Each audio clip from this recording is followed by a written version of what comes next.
हरे कृष्णा। आज से हम लोग अपना 17वां अध्याय शुरू कर रहे हैं गीता का। तो हम लोग 17वें श्रीमद् भगवद गीता महात्म में अध्याय 17 देख रहे हैं। कि अध्याय 17 को पढ़ने, सुनने और पाठ करने का क्या लाभ है। ठीक है, हम लोग पढ़ते हैं। भगवान शिव ने कहा, मेरी प्रिय पार्वती, आपने श्रीमद् भगवद गीता के 16वें अध्याय की असीमित महिमा सुनी है।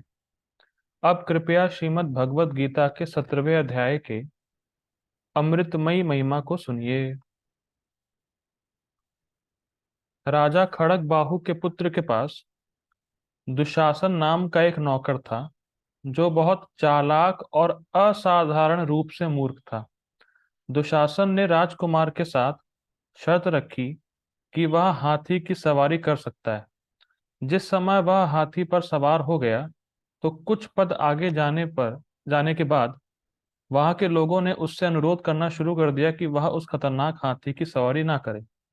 लेकिन मूर्ख दुशासन ने उस हाथी को उकसाना शुरू कर दिया और उसे चलने के लिए प्रेरित करने के लिए कठोर शब्दों का प्रयोग किया। अचानक वह हाथी बहुत गुस्से में आ गया और इधर उधर दौड़ने लगा। उसे पक उसे पकड़े नहीं पाने के कारण दुशासन जमीन पर गिर गया। हाथी ने उस पर पद आघात कर दिया और दुशासन की मृत्यु हो गई। अब ध्यान दीजिएगा, दुशासन ने अपने मृत्यु के समय हाथी का स्मरण किया तो उसको हाथी का ही शरीर मिलाया गया। देखिए, इसके बाद उसने सिंबल द्वीप में एक हाथी का शरीर प्राप्त किया, जहां वह राजा के महल में रहता था। सिंबल द्वीप के राजा खड़ग बाहु के घनिष्ठ मित्र थे। एक दिन सिंबल द्वीप के राजा ने उस हाथी को अपने मित्र राजा खड़ग बाहु को उपहार के रूप में भेजने का निश्चय किया। अब फिर वो राजा खड़ग बाहु के पास आ गया जिसने उस हाथी को एक कवि को दे दिया, क्योंकि उस कवि ने अपनी सुंदर कविता से राजा को प्रसन्न किया था। इसके बाद उस कवि ने उस हाथी को 100 सोने के सिक्कों के लिए मालवा के राजा को बेच दिया। कुछ समय बाद उस हाथी को एक प्राण घातक रोग हो गया, जो कि दुशासन हाथी बना था, फिर हाथी को प्राण घातक रोग हो गया। ठीक। जब हाथी को पालने वालों ने यह देखा कि हाथी ने खाना पीना बंद कर दिया है, तो उन्होंने राजा को इस विषय की सूचना दी। जब राजा को यह पता चला, तो वह उत्तम वैद्यों के साथ हाथी के स्थान पर गया।